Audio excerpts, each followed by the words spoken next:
차갑습니다. 너무 차가워서 뼛속까지 얼어붙는 것 같습니다. 눈을 뜨려고 하는데 눈꺼풀이 무거워요. 마치 천근만근의 돌이 올려진 것처럼 말이에요. 손가락 하나 까딱하기가 힘듭니다. 여기가 어디지? 천천히, 아주 천천히 눈을 뜨자 흐릿한 형광등 불빛이 보였습니다. 낡은 천장이에요. 페인트가 군데군데 벗겨진 오래된 건물의 천장. 고개를 조금 돌리니 온몸에 통증이 밀려왔어요. 얼마나 오래 누워 있었던 걸까요? 그때였습니다. 제 옆에 놓인 스테인리스 선반이 눈에 들어왔어요. 하얀 천으로 덮인 무언가가 보였습니다. 아니, 누군가가. 그제야 깨달았어요. 저는 지금 영안실에 있다는 것을. 으악! 비명을 지르려 했지만 목소리가 나오지 않았습니다. 마른 입술이 갈라져 있고 목구멍은 사막처럼 바짝 말라 있었어요. 손을 들어 올리려는데 무언가 차가운 것이 제 몸을 덮고 있었습니다. 은색 담요 같은 것. 아니, 이건 시신을 덮는. 내가 죽었다고? 패닉이 밀려왔습니다. 심장이 미친 듯이 뛰기 시작했어요. 적어도 심장이 뛴다는 건 제가 살아있다는 뜻이잖아요. 저는 있는 힘을 다해 그 담요를 걷어냈습니다. 침대. 아니, 시신대에서 내려서려고 하는데 다리에 힘이 없었어요. 털썩 바닥에 주저앉고 말았습니다. 차가운 타일 바닥이 엉덩이를 통해 온몸으로 전해졌어요. 하지만 이 차가움이 오히려 제정신을 차리게 만들어줬습니다. 나가야 해. 여기서 나가야 해. 기어서라도 나가야 했어요. 문이 보였습니다. 무거운 철문이었지만 다행히 잠겨있지 않았어요. 손잡이를 잡고 온 힘을 다해 당기자 문이 열렸습니다. 복도였습니다. 긴 복도. 새벽인지 저녁인지 모를 시간, 사람 하나 없는 조용한 복도를 저는 비틀거리며 걸었어요.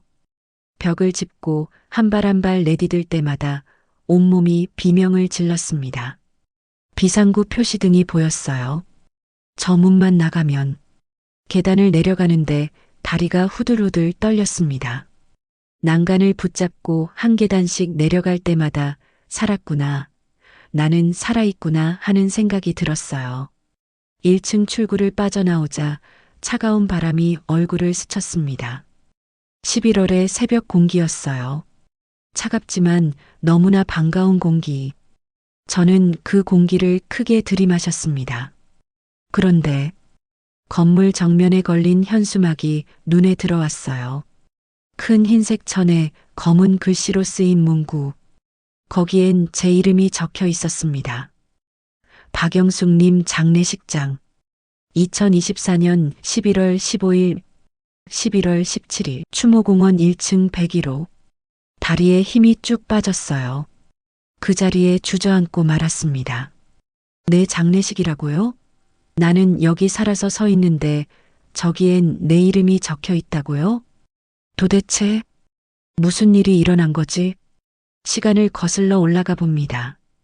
그날 아침을 떠올려 보면 모든 게 평범했어요. 어머니, 오늘 병원 가시는 거 맞죠? 며느리 미란이가 아침 식사를 준비하며 물었습니다. 저는 고개를 끄덕이며 숟가락을 들었어요. 응, 10시에 예약이야. 제가 모시고 갈까요? 괜찮아. 혼자 갈 수 있어. 사실 미란이와 단둘이 있는 게 불편했거든요. 결혼한 지 15년이 됐지만 우리 사이는 늘 어색했어요. 표면적으로는 예의 바르지만 어딘가 차가운 느낌이 드는 며느리였습니다. 그래도 혼자 가시면 위험하잖아요. 요즘 어지러우시다고 하셨잖아요. 진짜 괜찮아. 너도 바쁘잖니. 미란이는 더 이상 말하지 않았어요. 그저 국그릇을 내 앞에 놓으며 씁쓸하게 웃었습니다. 그 웃음이 지금 생각해보니 이상했어요. 뭔가 결정된 사람의 표정 같았달까요? 병원은 집에서 버스로 20분 거리에 있었습니다. 정기 검진이었어요. 혈압도 재고 혈액 검사도 하고 늙으면 이것저것 신경 써야 할 게 많더라고요. 남편이 60에 세상을 떠난 후로 건강만큼은 조심하자고 다짐했거든요. 박영숙님 들어오세요. 담당 선생님은 늘 보던 분이 아니었어요. 처음 보는 젊은 남자 의사였습니다. 저기, 김 선생님은요? 아, 오늘 급한 일이 있으셔서 제가 대신 진료봅니다. 이성민입니다. 약간 불안했지만 의사는 다 똑같겠지 하는 마음으로 진료를 받았어요. 혈압 재고 청진기 대고 평소와 다를 바 없는 검진이었습니다. 어머님, 요즘 어지러우시다고 하셨죠? 네, 가끔요. 이 약 드시면 좋아지실 거예요. 의사 선생님이 작은 봉투를 건넸습니다. 흰색 알약 2개가 들어 있었어요. 지금 드시고 가세요. 물이 여기 있습니다. 시키는 대로 약을 먹었어요. 물과 함께 꿀꺽 삼켰습니다. 그리고 그게 제가 기억하는 마지막이에요. 어지러움이 밀려왔습니다. 갑자기 세상이 빙글빙글 돌기 시작했어요. 의자를 잡으려 했지만 손에 힘이 들어가지 않았습니다. 선생님, 저 이상한데 괜찮으세요, 어머님? 잠깐만 누워 계세요. 그의 목소리가 점점 멀어졌어요. 마치 긴 터널 속으로 빠져드는 것 같았습니다. 눈앞이 깜깜해지고 온몸이 천천히 가라앉는 느낌이 들었어요. 그리고 깨어났을 때 저는 영안실에 있었던 겁니다. 지금 생각해보면 이상한 점이 한두 가지가 아니에요. 왜 담당 의사가 바뀌었을까? 그 약은 정말 어지럼증 약이었을까? 내 장례식은 누가 준비한 거지? 무엇보다 가장 끔찍한 생각은 이거였어요. 나를 죽은 사람으로 만든 건 가족이었을까? 아니야, 아니야. 그럴 리가 없어. 준혁이는 내 아들이야. 내가 10달 동안 뱃속에 품고 30년 넘게 키운 내 아들. 그 아이가 엄마한테 그런 짓을 할 리가 없어. 하지만 현수막에 적힌 이름은 분명 내 이름이었어요. 상주는 누굴까요? 아들이겠죠. 준혁이가 상주로 앉아서 조문객들을 맡고 있겠죠. 내가 죽지도 않았는데 어떻게 장례식을 치를 수 있는 거야? 사망 진단서는? 화장 동의서는? 모든 게 의문투성이었어요. 저는 떨리는 다리로 일어섰습니다. 장례식장 건물에서 조금 떨어진 곳, 가로수 그늘에 숨어서 입구를 바라봤어요. 사람들이 드나들고 있었습니다. 검은 옷을 입은 사람들, 조문객들이었어요. 저 안에 내관이 있다는 거야? 오싹했어요. 저는 여기 살아서 서 있는데 저 안에는 내 이름이 적힌 관이 놓여 있다는 게 믿기지 않았습니다. 그때 익숙한 얼굴이 보였어요. 준혁이었습니다. 내 아들. 검은 정장을 입고 완장을 두른 아들이 고개를 숙이며 조문객을 맞이하고 있었어요. 눈물이 났습니다. 아들의 얼굴을 보니 가슴이 미어지는 것 같았어요. 슬퍼 보였어요. 정말 슬픈 표정이었습니다. 혹시 내가 오해한 걸까요? 혹시 정말로 사고가 일어난 걸까요? 하지만 이상했어요. 내가 죽지 않았는데 어떻게 장례식을 치를 수 있죠? 병원에서 무슨 일이 있었던 거죠? 일단 여기서 벗어나야 해. 저는 뒤돌아섰습니다. 이 상태로 장례식장에 나타날 수는 없었어요. 일단 상황을 정리하고 무슨 일이 일어난 건지 알아내야 했습니다. 주머니를 뒤졌어요. 다행히 핸드폰이 있었습니다. 하지만 배터리가 거의 없었어요. 단 한 번의 전화, 누구에게 걸어야 할까요? 순자, 50년 지기 친구 순자밖에 없었어요. 떨리는 손으로 전화를 걸었습니다. 신호가 갔어요. 1번, 2번, 3번. 여보세요? 순자의 목소리가 들렸습니다. 그 순간 목이 메었어요. 순자야. 나야. 영숙이야. 영숙아. 무슨 일이야? 목소리가 왜 그래? 나 지금 큰일 났어. 도와줘. 제발. 어디야? 지금 어디 있어? 추모공원. 장례식장 앞이야. 뭐? 거긴 왜? 잠깐, 거기가 내 장례식장 아니야? 순자도 알고 있었던 거예요. 제 장례식 소식을. 순자야. 나 안 죽었어. 나 살아있어. 전화기 너머로 순자가 숨을 헐떡이는 소리가 들렸습니다. 뭐라고? 영수가 지금 무슨 소리 하는 거야? 설명은 나중에 할게. 제발 나 좀 데리러 와줘. 제발. 알았어. 움직이지 마. 30분 안에 갈게. 전화가 끊어졌어요. 저는 그 자리에 주저앉았습니다. 차가운 시멘트 바닥에 앉아서 제 장례식이 치러지는 건물을 바라보며 생각했어요. 도대체 누가 왜 나를 죽은 사람으로 만든 걸까? 그리고 가장 무서운 생각이 머릿속을 스쳤습니다. 혹시 정말로 나를 죽이려고 했던 걸까? 손가락을 내려다 봤어요. 늘 끼고 있던 결혼 반지가 없었습니다. 남편이 30년 전 끼워준 제가 가장 아끼던 그 반지가 사라져 있었어요. 그제야 확신했습니다. 이건 사고가 아니에요. 누군가 계획적으로 저를 없애려고 한 거예요. 그리고 그 누군가는 제 가족일지도 모른다는 생각에 온몸이 부들부들 떨렸습니다. 순자의 차가 도착했을 때 저는 가로수 뒤에 웅크리고 앉아 있었어요. 온몸이 떨렸습니다. 추위 때문만이 아니었어요. 공포 때문이었죠. 영수가, 순자가 차에서 뛰어내려 저를 끌어안았습니다. 50년을 함께한 친구의 품, 그 따뜻함에 그제야 눈물이 터져 나왔어요. 순자야, 나, 울지 마. 일단 차에 타. 여기 있으면 안 돼. 순자는 재빨리 저를 차에 태우고 시동을 걸었습니다. 백미러로 장례식장이 점점 멀어지는 게 보였어요. 제 이름이 적힌 그 현수막도 함께요. 차 안은 한동안 침묵이었습니다. 순자는 운전대를 꽉 쥔 채 앞만 보고 달렸어요. 제 손은 무릎 위에서 떨리고 있었고요. 영수가, 순자가 먼저 입을 열었습니다. 어제 준혁이한테 전화 왔었어.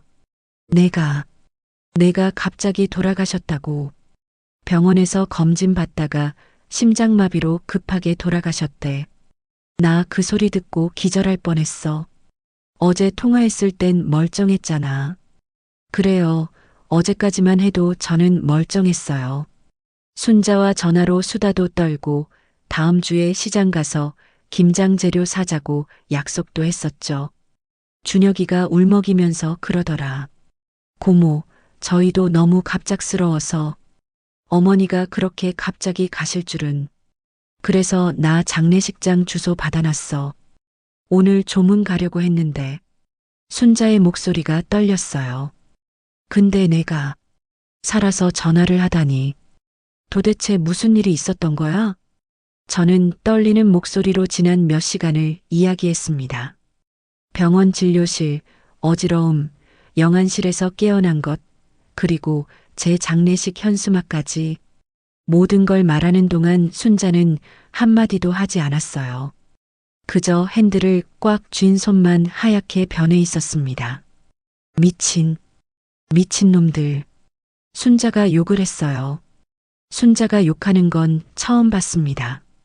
50년 우정에서도 손에 꼽을 정도예요. 그 새끼들이 정말로 너를, 아직 확실하진 않아. 제 말에 순자가 급브레이크를 밟았어요.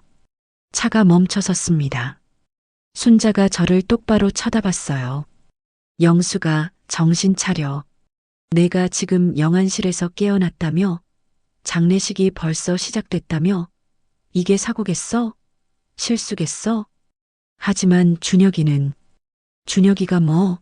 내 아들이면 다야? 영수가 내가 제일 잘 알잖아. 그 집 며느리가 어떤 년인지. 순자의 말에 가슴이 철렁했어요. 사실 저도 알고 있었거든요. 미란이가 어떤 사람인지. 순자의 집은 작은 빌라 2층이었어요. 혼자 사는 집치고는 깔끔하게 정리돼 있었습니다. 순자는 저를 방으로 안내하며 말했어요. 여기서 쉬어. 아무도 모를 거야. 내가 커튼 다 쳐놨으니까 밖에서 안 보여. 고마워, 순자야. 고맙긴.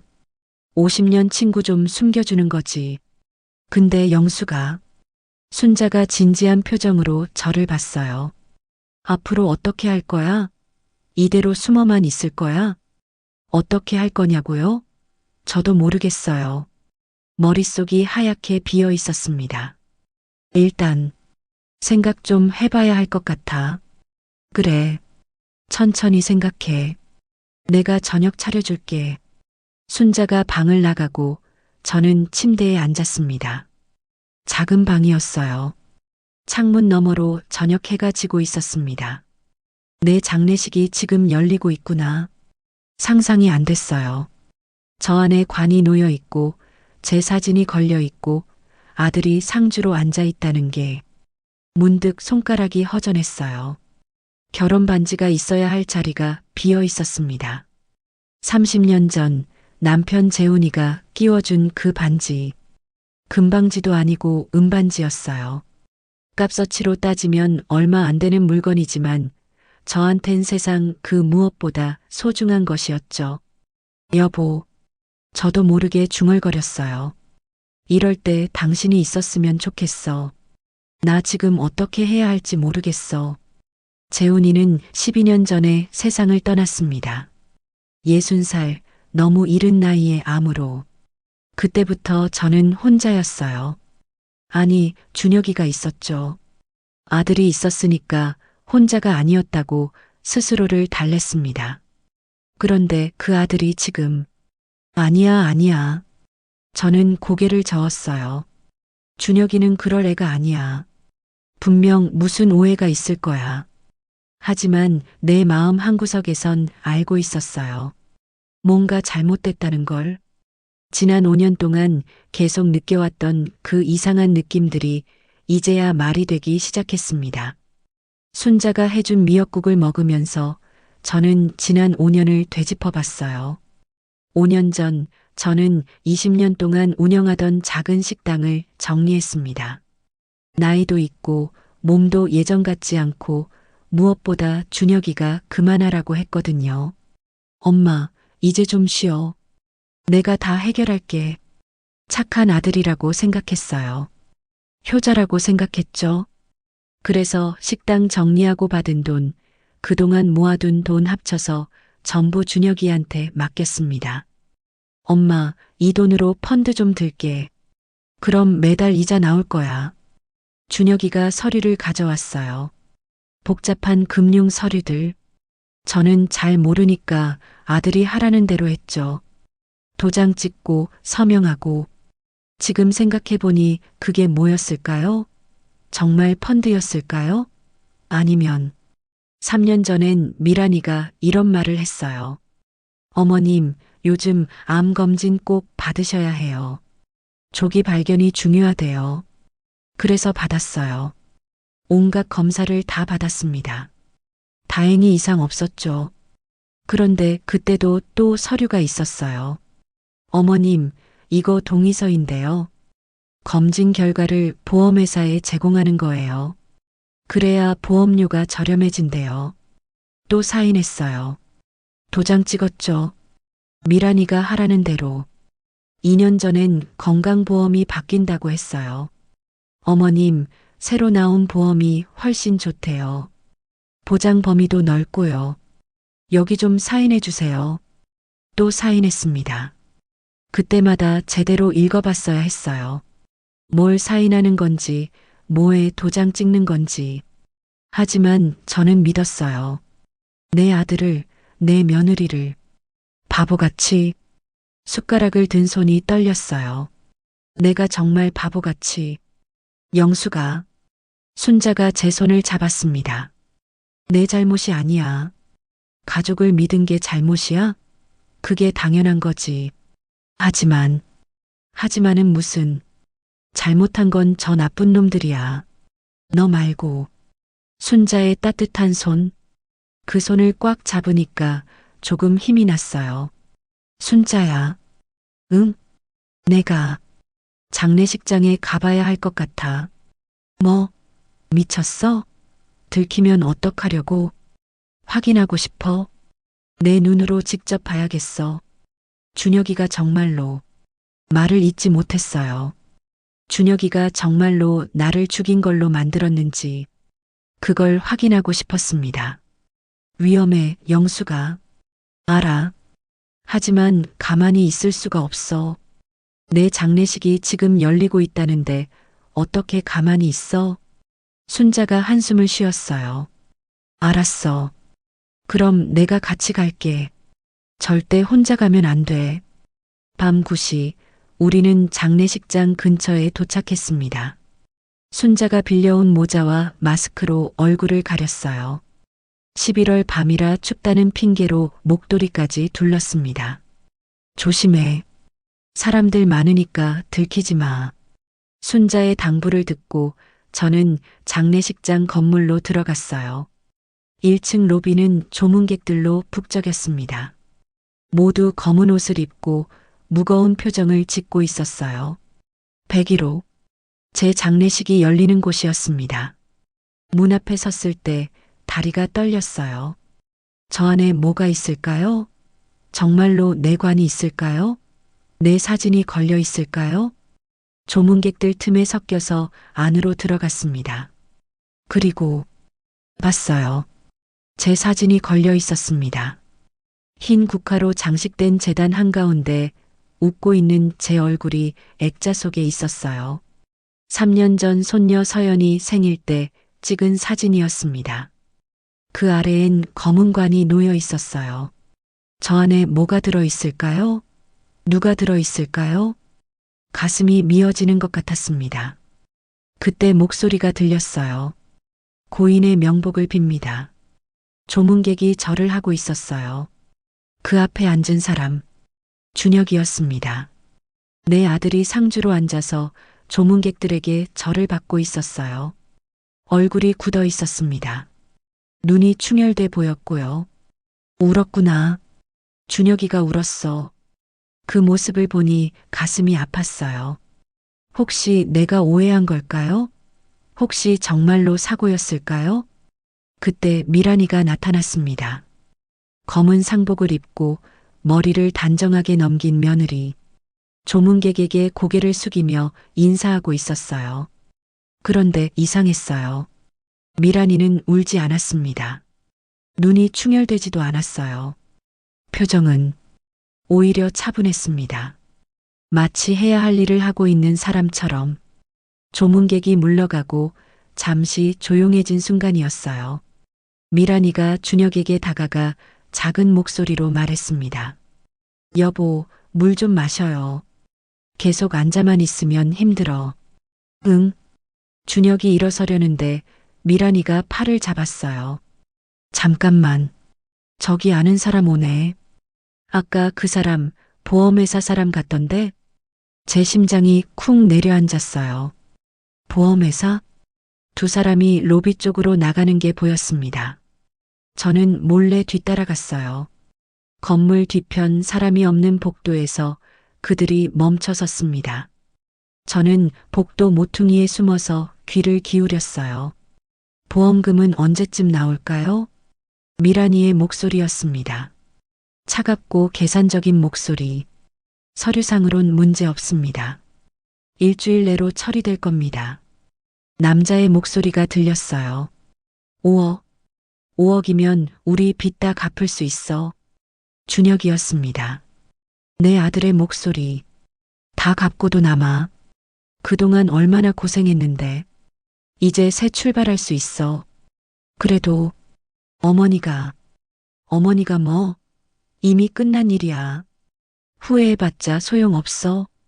미란이의 목소리가 날카로워졌어요. 그리고 당신도 동의했잖아. 어머니가 그날 드신 약에. 그 순간 제 온몸이 얼어붙었습니다.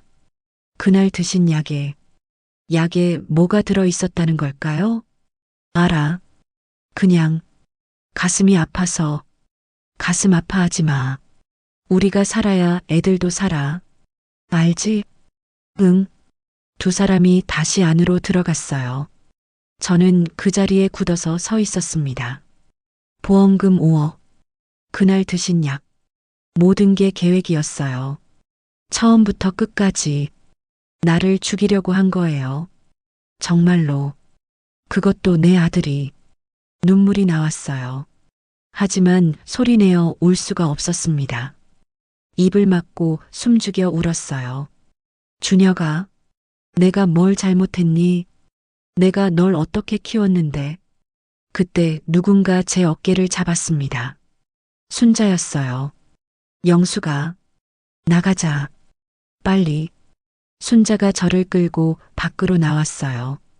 차에 태우고 그제야 저는 소리내어 울었습니다. 순자야, 준혁이가, 내 아들이, 날, 알아. 다 들었어.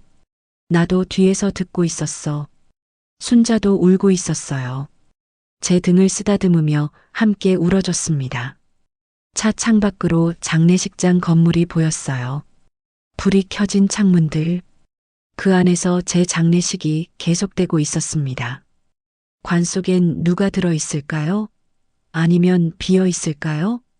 그보다 중요한 건 준혁이와 미란이가 정말로 저를 죽이려고 했다는 사실이었어요. 그리고 성공했다고 믿고 있다는 것. 손을 내려다봤습니다. 반지가 없는 손가락. 내 반지는 어디 있을까? 문득 끔찍한 생각이 들었어요. 혹시 관 속에, 시신의 손에 내 반지가 끼워져 있는 건 아닐까?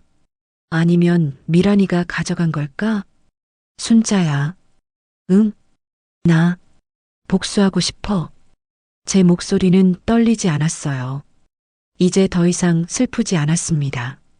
화가 났어요. 정말 화가 났어요. 저 사람들한테 똑같이 해주고 싶어. 순자가 제 손을 꽉 잡았습니다. 그래. 그래야지. 당하고만 있을 순 없지. 두 사람은 어둠 속에서 다짐했어요. 이제 더 이상 당하지 않겠다고. 반드시 진실을 밝히겠다고. 그리고 정의를 실현하겠다고. 장례식장 건물에서 희미한 불빛이 새어나오고 있었습니다. 저 안에서 제 장례식은 계속되고 있었지만 진짜 박영숙은 여기 살아서 분노하고 있었어요. 3일장이 끝나기 전에 반드시 진실을 밝혀내겠습니다. 그날 밤 저는 잠을 이룰 수가 없었어요. 순자네 집 작은 방 침대에 누워서 천장만 멍하니 바라봤습니다. 머릿속으론 계속 같은 질문이 맴돌았어요. 나는 왜 살아있는 거지? 그들의 계획대로라면 저는 지금 죽어 있어야 했어요. 영안실 냉동고 속에서 깨어나지 말았어야 했죠. 그런데 왜 깨어났을까요? 새벽 5시 포기하고 일어났습니다. 거실로 나가니 순자도 소파에 앉아 있었어요. 역시 잠을 못 잤나 봐요. 영수가 못 잤구나. 너도 그렇잖아. 둘이 마주 앉아 뜨거운 차를 마셨습니다. 11월 새벽 공기는 차가웠지만 차 한 잔이 몸을 녹여줬어요. 순자야. 응? 내가 왜 살아있는지 알아야 할 것 같아. 순자가 제 눈을 똑바로 봤어요. 무슨 뜻이야? 그 사람들이 날 죽이려고 했는데 실패한 거잖아. 그 이유를 알아야 해. 뭐가 잘못된 건지 그래야 다음 대응을 할 수 있어. 맞는 말이야. 순자가 핸드폰을 꺼냈어요. 그럼 일단 병원부터 알아보자. 그날 내가 간 병원 말이야. 하지만 어떻게? 내 조카가 그 병원에서 일해. 간호사야. 전화해 볼게. 새벽 6시에 전화하기엔 이르지만 순자는 망설이지 않았어요.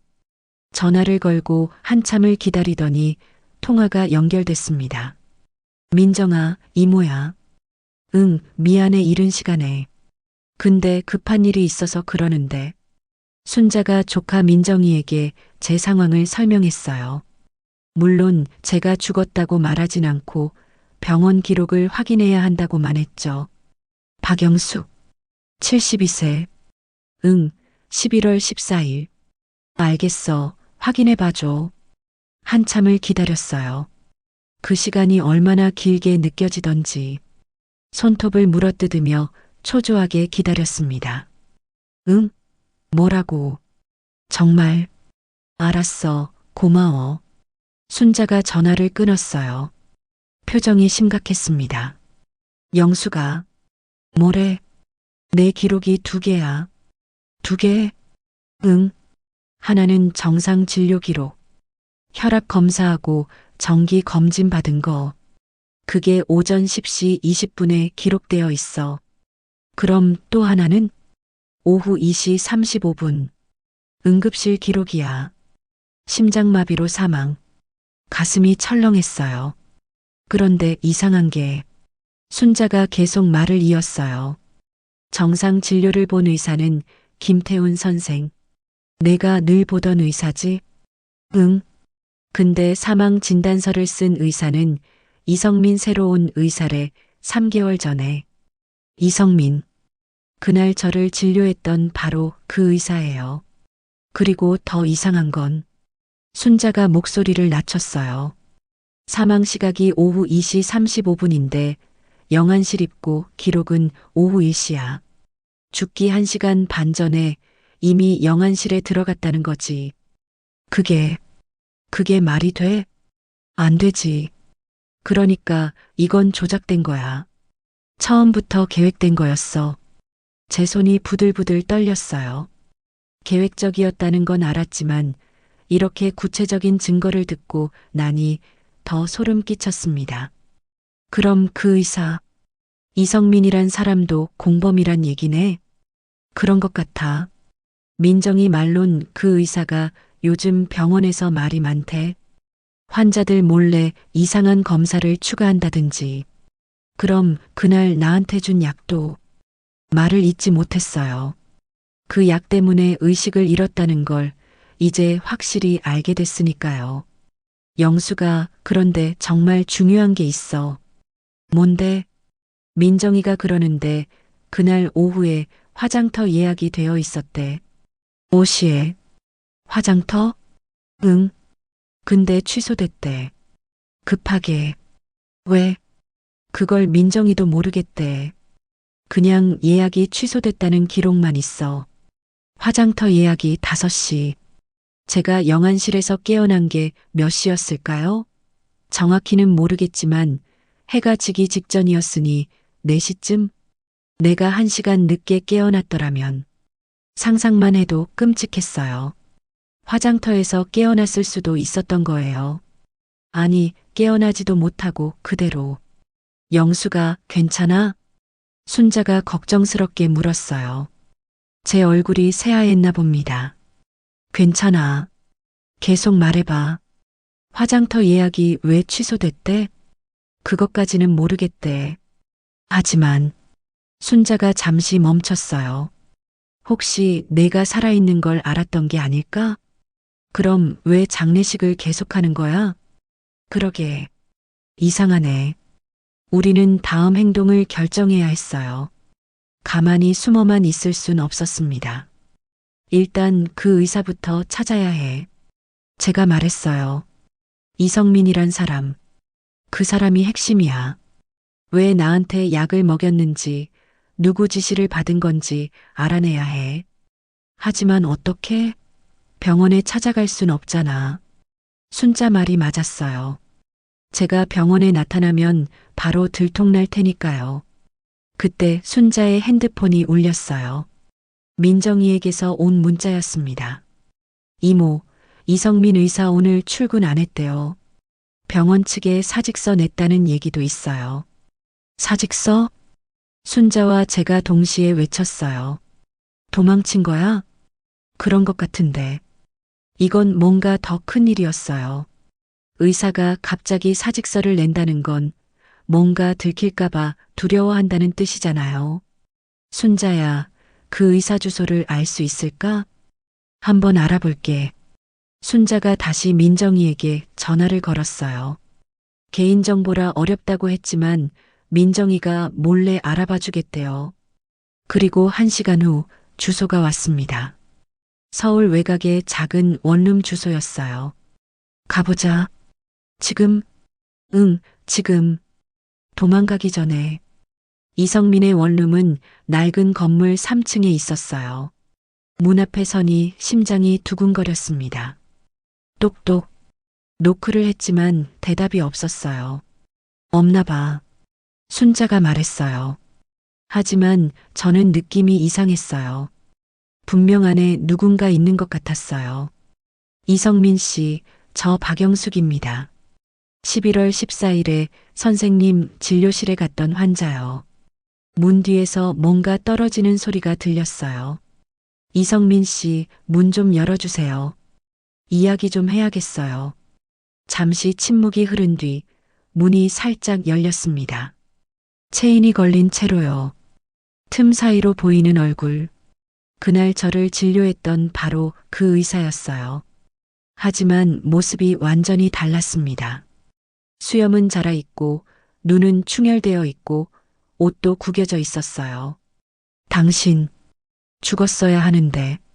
그가 떨리는 목소리로 말했어요. 네, 죽었어야 했죠. 선생님이 준 약 때문에. 나는. 문 여세요. 경찰 부르기 전에 이야기 좀 합시다. 경찰이란 말에 그의 얼굴이 더 하얗게 질렸어요. 잠시 망설이더니 체인을 풀고 문을 열었습니다. 방은 엉망이었어요. 옷가지들이 바닥에 널려 있고 술병들이 굴러다니고 있었습니다. 앉으세요. 그가 소파를 가리켰어요. 우리는 조심스럽게 앉았습니다. 왜 그랬어요? 제가 먼저 물었어요. 왜 나한테 그런 약을 먹였죠? 누가 시킨 겁니까? 나는 그냥. 그가 머리를 감싸쥐었어요. 나는 빚이 너무 많았어요. 의대 등록금에 생활비까지. 5천만 원이 넘는 빚을 어떻게 갚아요? 그래서 사람 죽이는 일에 가담한 거예요? 순자가 날카롭게 물었어요. 죽이려던 게 아니었어요. 그가 소리쳤어요. 그냥 기절만 시키는 거라고 했어요. 가사 상태로 만들어서 사망 진단서만 써주면 된다고. 누가 그렇게 말했어요? 최미란이란 여자요. 며느리. 역시 며느리였어요. 그 여자가 날 찾아왔어요. 3개월 전에 돈을 준다고 빚을 다 갚아준다고 했어요. 그냥 한 번만 도와달라고. 그래서 그 한 번이 사람 죽이는 일이었던 거네요. 죽이는 게 아니라 잠깐 기절만 시키는 거라고 했어요. 그런데 그가 떨리는 손으로 얼굴을 가렸어요. 그런데 당신이 화장터 가기 전에 깨어난 거예요. 영안실 직원이 전화했어요. 시신이 움직인다고, 살아있는 것 같다고. 그래서였구나. 화장터 예약이 취소된 이유가. 그래서 어떻게 했어요? 나는 도망쳤어요. 최미란한테 전화해서 계획이 실패했다고, 당신이 살아있다고 말했죠. 그리고 사직서 내고 숨었어요. 미란이는 뭐래요? 걱정하지 말래요. 자기가 알아서 처리한다고. 알아서 처리한다고? 그게 무슨 뜻이죠? 지금 장례식이 치러지고 있는 거 아세요? 제 물음에 그가 고개를 끄덕였어요. 압니다. 그게 제일 이상해요. 당신이 살아있는데 어떻게 장례식을. 관 속에 뭐가 들어있어요? 모르겠어요. 정말 모르겠어요. 나는 그 뒤로 아무것도 몰라요. 그는 진짜로 모르는 것 같았어요. 겁에 질려 있었고 후회하고 있었습니다. 이성민 씨, 제가 단호하게 말했어요. 당신이 한 일은 살인 미수예요. 알고 있죠? 네. 하지만 협조하면 형량을 줄일 수도 있어요. 그러니 정직하게 말해요. 그 약은 정확히 뭐였죠? 프로포폴, 수면 마취제요. 많은 양을 먹이면 가사 상태가 되는. 얼마나 먹였어요? 보통 사람이면 4시간 정도 깨어나지 않을 양이었어요. 그런데 저는 2시간 만에 깨어났어요. 왜일까요? 혹시 당신이 양을 잘못 계산한 거 아니에요? 순자가 물었어요. 아니, 정확히 계산했어요.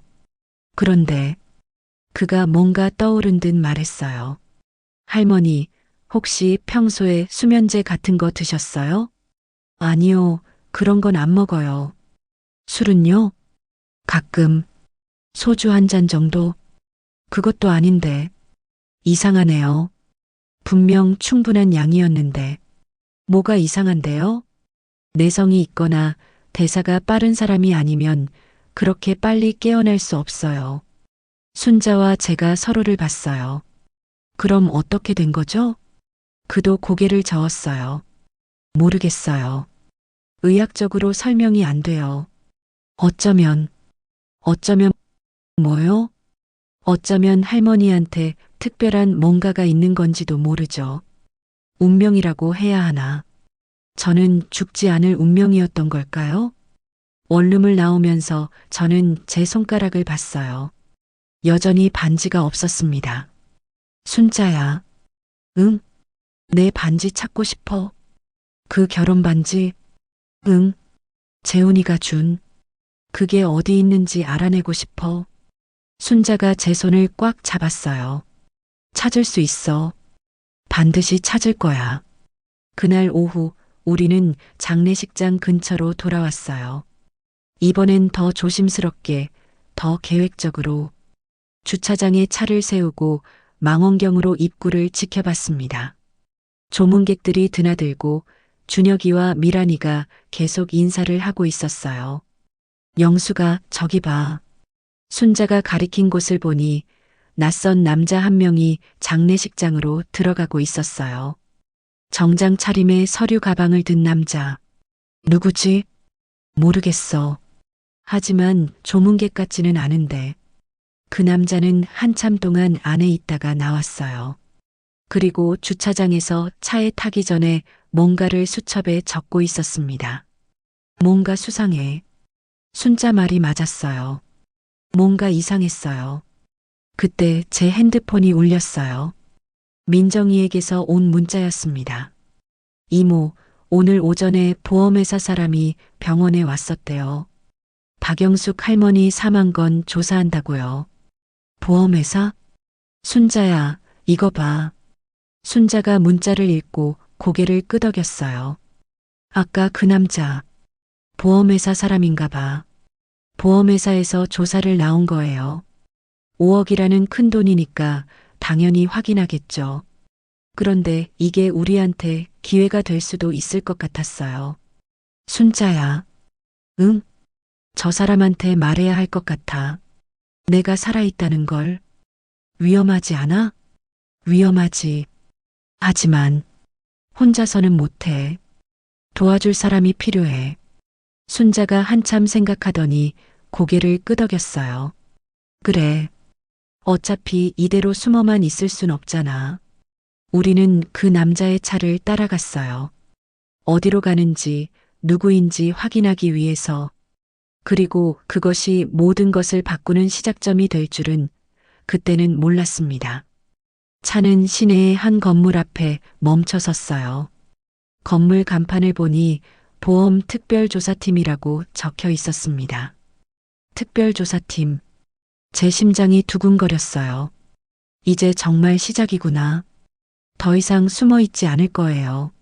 내 목숨을 되찾을 거고 진실을 밝힐 거예요. 그리고 무엇보다 제 반지를 찾을 거예요.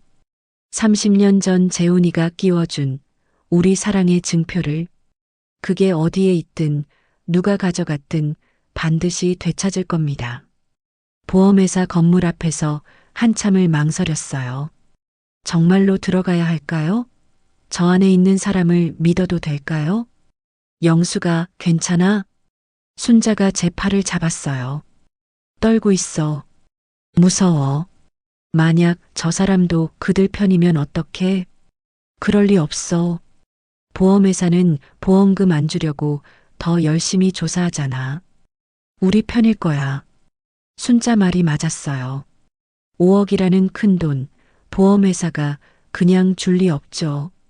분명 의심스러운 부분을 찾고 있을 거예요. 그래, 들어가자. 우리는 건물로 들어갔습니다. 로비에서 안내 데스크에 물었어요. 저기, 특별조사팀이 어디 있나요? 7층입니다. 엘리베이터 타고 가세요. 7층에 도착하니 복도 끝에 특별조사팀이라고 쓰인 문이 보였어요. 문 앞에 서니 다리가 후들후들 떨렸습니다. 똑똑, 들어오세요. 문을 열고 들어가니 아까 그 남자가 책상 앞에 앉아 서류를 보고 있었어요. 우리를 보더니 눈을 크게 떴습니다. 어르신들, 무슨 일로 오셨습니까? 저는 박영숙이라고 합니다. 제 말에 그의 손이 멈췄어요. 천천히 고개를 들어 저를 똑바로 봤습니다. 박영숙님? 네. 지금 장례식이 치러지고 있는 바로 그 박영숙님? 그렇습니다.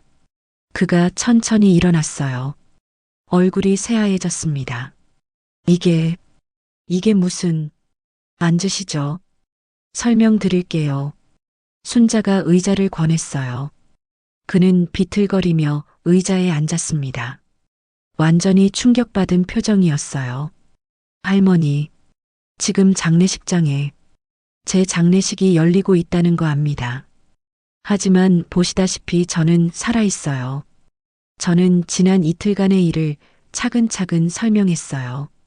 병원 진료, 약을 먹은 것, 영안실에서 깨어난 것, 장례식을 목격한 것, 그리고 아들과 며느리의 대화를 엿들은 것까지. 그는 한마디도 하지 않고 들었어요. 때로는 고개를 끄덕이고 때로는 메모를 했습니다. 제 이야기가 끝나자 그가 깊은 한숨을 쉬었어요. 할머니, 정말 큰일 날 뻔하셨네요. 그러게요. 제 소개를 먼저 해야겠네요. 저는 이동욱이라고 합니다. 보험 특별조사팀 팀장이에요. 특별조사팀이요? 네. 의심스러운 보험금 청구건을 조사하는 부서입니다. 그리고 그가 파일을 하나 꺼냈어요. 할머니 아드님 이준혁 씨와 며느님 최미란 씨를 2개월 전부터 조사하고 있었습니다. 2개월 전부터요? 네.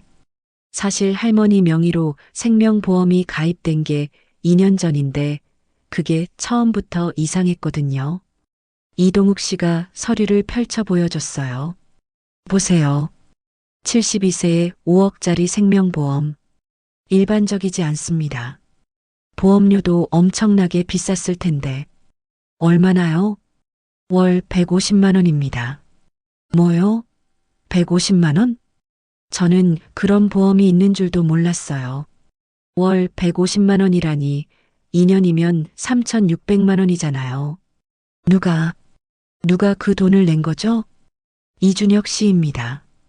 본인 계좌에서 자동이체로. 준혁이가 내 아들이 2년 동안 매달 150만 원씩 내면서 저한테는 한마디도 안 했어요. 그리고 더 의심스러운 건 이동욱 씨가 다른 서류를 꺼냈어요. 최미란 씨의 과거 기록입니다. 결혼 경력이 3번이에요. 3번요? 네.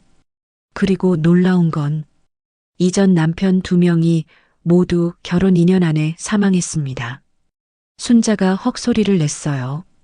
그리고 2경우 모두 거액의 생명보험금을 받았어요. 첫 번째는 3억, 두 번째는 4억. 그럼 미란이가 연쇄보험 사기범일 가능성이 높습니다. 물론 직접적인 증거는 없어요. 모두 사고사나 병사로 처리됐으니까요. 하지만 패턴이 너무 명확합니다. 제 온몸에 소름이 돋았어요. 미란이가 이미 2명을 죽였다고요? 그리고 이번엔 준혁이와 저를. 할머니, 괜찮으세요? 이동욱 씨가 걱정스럽게 물었어요. 네. 계속 말씀해 주세요. 이번에 할머니 사망 신고가 들어왔을 때 저는 즉시 수상하다고 생각했어요. 그래서 오늘 병원도 가보고 장례식장도 갔던 겁니다. 그럼 뭘 발견하셨나요? 일단 병원 기록부터 이상했어요. 사망 시각과 영안실 입고 시각이 안 맞더라고요. 그리고 사망 진단서를 쓴 의사가 3개월 전에 새로 온 사람이라는 것도요. 이성민이란 사람이죠? 아시는군요. 오늘 아침에 만나고 왔어요. 자백받았습니다. 제 말에 이동욱 씨의 눈이 반짝였어요. 정말요? 뭐라고 했습니까? 프로포폴로 저를 기절시켰대요. 미란이가 시켰고 돈도 받았다고 했고요. 완벽한 증거네요. 이동욱 씨가 흥분해서 말했어요. 할머니, 이제 우리한테 승산이 있어요. 의사의 자백, 병원 기록의 모순, 그리고 무엇보다 할머니가 살아계시다는 것 자체가 증거입니다. 하지만 순자가 끼어들었어요. 지금 장례식이 계속되고 있잖아요. 관 속에 뭐가 들어있는 거예요? 영숙이가 살아있는데 어떻게 장례식을 치를 수 있죠? 그게 가장 큰 의문입니다. 이동욱 씨도 고개를 저었어요. 제 생각엔 2가지 가능성이 있어요. 첫째, 관이 비어 있다. 둘째, 다른 시신을 넣었다. 다른 시신이요? 네. 무연고 시신이나 신원 미상 시신을 불법으로 구해서 상상만 해도 끔찍했어요. 어느 쪽이든 확인해야 합니다. 그리고 그걸 확인할 방법이 있어요. 뭔가요? 발인 전에 관을 열어보는 겁니다. 하지만 어떻게요? 경찰과 함께요. 이제 충분한 증거가 있으니까 영장을 받을 수 있을 겁니다. 이동욱 씨가 전화기를 들었어요. 제가 아는 형사가 있어요. 지금 바로 연락하겠습니다. 30분 후 한 남자가 사무실로 들어왔어요. 40대 중반쯤 보이는 형사였습니다. 동우가 무슨 일이래? 강 형사님, 이분이 바로 제가 말씀드린 박영숙 할머니시군요. 저는 강민수 형사입니다. 강 형사님은 저를 보더니 놀란 표정을 지었어요. 정말 할머니가 맞으세요? 지금 장례식이. 네, 제 장례식이 맞습니다. 저는 또다시 같은 이야기를 해야 했어요. 하지만 강 형사님은 믿어줬습니다. 이건 명백한 보험 사기고 살인 미수 사건입니다. 즉시 조사에 들어가야 해요. 영장 받을 수 있을까요? 이동욱 씨가 물었어요. 충분합니다. 의사의 자백도 있고 할머니 증언도 있고 바로 신청하겠습니다. 발인이 내일 오전 10시래요. 그 전에 관을 확인해야 해요. 알겠습니다. 최대한 빨리 처리하겠습니다. 강 형사님이 나가고 사무실엔 다시 우리 셋만 남았어요. 할머니, 이동욱 씨가 진지한 표정으로 말했어요. 내일이 결정적인 순간입니다. 준비되셨습니까? 무슨 준비요? 할머니가 직접 장례식장에 나타나셔야 해요. 그들 앞에. 내가 직접? 네. 그게 가장 확실한 증거입니다. 죽었다고 주장하는 사람이 살아서 나타나는 것. 그보다 더 강력한 증거는 없어요. 순자가 제 손을 꽉 잡았어요. 영수가 할 수 있어? 할 수 있냐고요? 무섭죠? 떨리죠? 하지만 해야죠.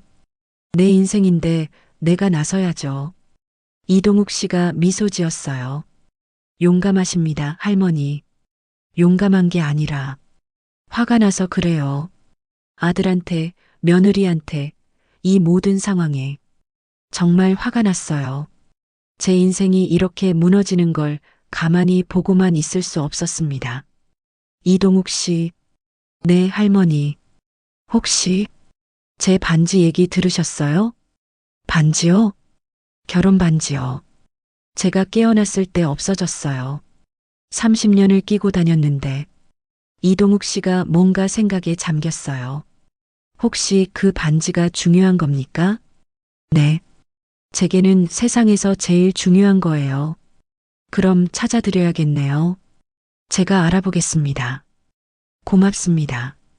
그날 저녁 순자네 집으로 돌아오는 길에 순자가 물었어요. 영수가 정말 괜찮아? 내일 그 사람들 앞에 서는 거 괜찮아. 사실 괜찮지 않았어요. 무서웠고 떨렸죠. 하지만 순자야, 나 72년을 살았잖아. 그중 42년을 결혼해서 살았고 12년을 혼자 살았어. 그동안 늘 참았어. 시집살이도 참았고 식당 일도 참았고 외로움도 참았지. 응. 근데 이건 참을 수가 없어. 내 목숨을 빼앗으려 한 걸 어떻게 참아? 순자가 고개를 끄덕였어요. 그래, 참지 마. 이번엔 싸워. 응, 싸울 거야. 내 인생 되찾을 거야. 그날 밤 저는 오랜만에 깊이 잠들었어요. 악몽도 꾸지 않았습니다. 꿈속에서 재훈이가 나타났어요. 영수가 잘하고 있어. 끝까지 포기하지 마. 여보, 나 무서워. 무서워도 돼. 하지만 멈추면 안 돼. 너는 할 수 있어. 우리 반지 꼭 찾을 거야. 응, 찾을 거야. 반드시. 재훈이가 웃으며 손을 흔들었어요. 그리고 사라졌습니다. 눈을 뜨니 아침이었어요. 11월 17일. 발인 날이었습니다. 오늘 죽었던 박영숙이 다시 살아날 거예요. 아니, 원래 살아있었던 박영숙이 세상에 자신의 존재를 증명할 거예요. 손가락을 만졌어요. 반지가 없는 그 자리를. 재훈아, 오늘 끝낼게. 우리 반지도 꼭 찾을게. 순자가 방문을 두드렸어요. 영수가 일어났어? 이동욱 씨한테 전화 왔어. 영장 나왔대. 알았어. 지금 나갈게. 오늘은 제 두 번째 생일이에요. 72년 전 태어난 날. 그리고 오늘 다시 태어나는 날. 이번엔 아무도 저를 죽일 수 없어요. 왜냐하면 저는 이미 한 번 죽었다 살아났으니까요. 11월 16일 밤 10시. 발인을 하루 앞둔 밤이었어요. 이동욱 씨에게서 전화가 왔습니다. 할머니, 지금 만날 수 있으세요? 중요한 걸 발견했어요. 지금요? 네, 빨리 보여드려야 할 것 같아서요. 30분 후 우리는 24시간 카페에서 만났어요. 이동욱 씨는 노트북과 두꺼운 파일을 들고 왔습니다. 할머니, 오늘 하루 종일 조사했어요. 그리고 그가 노트북 화면을 돌려 보여줬어요. 이게 최미란의 진짜 모습입니다. 화면에는 여러 장의 사진이 있었어요. 젊은 시절의 미란이, 그리고 낯선 남자들과 함께 찍은 사진들. 이 사람이 첫 번째 남편 김상철 씨. 2019년에 교통사고로 사망했어요. 사고 당시 미란 씨가 운전하고 있었고요. 미란이가 운전을? 네. 빗길에 미끄러졌다고 진술했어요. 하지만 이상한 점이 많았대요. 브레이크 흔적이 없었거든요. 순자가 헉소리를 냈어요. 그럼 일부러 증명할 순 없었어요. 하지만 의심스러웠죠. 그리고 보험금 3억을 받았습니다. 이동욱 씨가 다음 사진을 보여줬어요. 두 번째 남편 박진우 씨. 2021년 급성 심근경색으로 사망. 39세의 젊은 나이였어요. 39세의 심장마비. 네. 평소 건강했던 사람이 갑자기요. 부검은 하지 않았어요. 미란 씨가 종교적 이유로 거부했거든요. 그리고 4억을 받았다는 거죠? 정확합니다. 그리고 2022년 할머니 아드님 이준혁 씨와 재혼했어요. 이동욱 씨가 표를 보여줬어요. 보세요. 패턴이 명확합니다. 결혼, 고액보험 가입, 1~2년 후 사망, 보험금 수령, 그리고 다시 다른 남자와 결혼. 소름이 끼쳤어요. 미란이가 이미 두 사람을 죽였고 준혁이가 세 번째였다는 거잖아요. 그런데 할머니, 이동욱 씨가 진지한 표정을 지었어요. 이번엔 패턴이 조금 다릅니다. 뭐가요? 이번엔 남편이 아니라 시어머니를 먼저 타깃으로 잡았어요. 왜 그랬을까요? 왜요? 제 생각엔 두 가지 이유가 있어요. 첫째, 할머니께서 재산을 가지고 계셨잖아요. 집과 저축 합쳐서 약 5억 정도. 5억. 제가 평생 모은 돈이었어요. 둘째, 아드님이 빚이 많았어요. 제가 확인한 바로는 약 5억 정도의 빚. 5억? 준혁이가 빚이 그렇게 많았다고요? 저는 몰랐어요. 사업 실패와 도박 빚입니다. 최근 2년 사이에 급격히 불어났어요. 그래서였구나. 준혁이가 돈이 필요했고 미란이가 그 약점을 이용한 거였어요. 그래서 미란 씨는 두 마리 토끼를 잡으려고 한 겁니다. 시어머니 보험금 5억으로 빚을 갚고 시어머니 재산 5억으로 새 출발. 그리고 나중에 남편까지. 이동욱 씨가 말을 멈췄어요. 하지만 저는 알았어요. 준혁이도 결국엔 죽일 생각이었다는 걸. 이 여자, 괴물이네요. 순자가 떨리는 목소리로 말했어요. 그런데 더 있어요.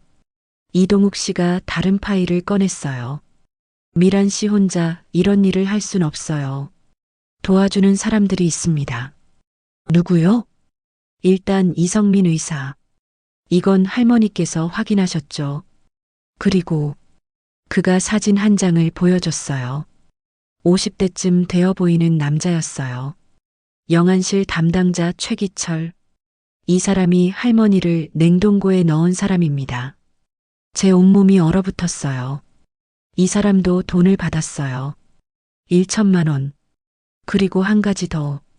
이동욱 씨가 또 다른 사진을 보여줬어요. 이번엔 여자였어요. 장례 지도사 한지영. 실제로 장례를 진행하는 사람이에요. 이 사람도 공범입니다. 장례 지도사까지? 네. 이 사람들이 하나의 조직처럼 움직이고 있어요. 보험 사기 전문 조직입니다. 그럼 관 속에 제 질문에 이동욱 씨가 고개를 끄덕였어요. 제가 오늘 은밀히 확인했어요. 관 속엔 시신이 있습니다. 누구요? 무연고 사망자예요. 3일 전에 돌아가신 70대 여성. 신원 미상이었는데 한지영이 불법으로 빼돌린 겁니다. 세상에, 다른 할머니의 시신을 제 관에 넣다니. 그 할머니한테도 저한테도 너무나 끔찍한 일이었어요. 내일 관을 열면 모든 게 드러날 겁니다. 그리고 이들은 모두 체포될 거예요. 이동욱 씨가 제 손을 잡았어요. 할머니, 거의 다 왔어요. 조금만 더 힘내세요. 고맙습니다. 정말 고마워요. 그때 이동욱 씨의 핸드폰이 울렸어요. 강민수 형사님이었습니다. 네, 형사님. 네. 정말요? 알겠습니다. 전화를 끊고 이동욱 씨가 저를 봤어요. 할머니, 좋은 소식이에요. 뭔데요? 형사님이 할머니 반지 찾았대요. 정말요? 심장이 쿵 내려앉았어요. 어디서요? 누가 가지고 있었어요? 최미란입니다. 자기 집 서랍에 보관하고 있었대요. 미란이가 내 반지를 가져갔던 거예요. 왜 가져간 거죠? 아마 증거 인멸 차원이었을 겁니다. 할머니 시신에서 나온 유품이라고 하면 의심받을 수 있으니까. 그리고 이동욱 씨가 잠시 망설였어요. 형사님 말로는 미란 씨가 그 반지를 자주 끼고 다녔다고 해요. 자기 것처럼. 화가 났어요. 정말 화가 났어요. 사람을 죽이려 한 것도 모자라 죽은 사람의 물건까지 자기 것으로 만들다니. 내일 꼭 되찾을 거예요. 그럼요. 반드시 돌려드리겠습니다. 그날 밤 잠이 오지 않았어요. 내일이면 모든 게 끝난다는 생각에 긴장됐습니다. 새벽 3시쯤 순자네 집 거실로 나왔어요. 순자도 소파에 앉아 있었습니다. 영수가 너도 못 자? 응. 함께 앉아서 차를 마셨어요. 창밖은 깜깜했고 세상은 조용했습니다. 순자야. 응? 만약 내일 일이 잘못되면. 무슨 소리야? 잘 될 거야. 그래도 혹시 모르니까.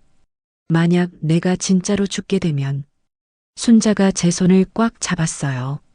바보 같은 소리 하지 마. 넌 안 죽어. 절대로. 하지만은 무슨. 너 이미 한 번 죽었다가 살아났잖아. 두 번 죽을 사람이 어딨어? 순자의 말에 웃음이 나왔어요. 그러게. 나 좀비야, 좀비. 둘이서 한참을 웃었어요. 울다가 웃고, 웃다가 또 울고. 50년 우정이 이런 거구나 싶었어요. 힘들 때 옆에 있어주는 것. 웃게 해주는 것. 순자야, 고마워. 뭐가? 다 고마워. 나 숨겨줘서, 믿어줘서, 함께 싸워줘서. 당연한 거 하는 건데 뭘. 50년 친구가 이럴 때 안 도와주면 언제 도와줘? 해가 뜨기 시작했어요. 11월 17일 아침이었습니다. 발인 날. 진실이 밝혀질 날. 제가 다시 살아날 날. 오전 8시 장례식장 주차장. 우리는 차 안에서 기다리고 있었어요.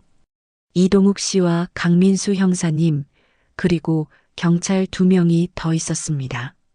할머니, 준비되셨어요? 강 형사님이 물었어요. 네. 사실 준비 안 됐어요. 떨렸고 무서웠어요. 하지만 할 수밖에 없었습니다.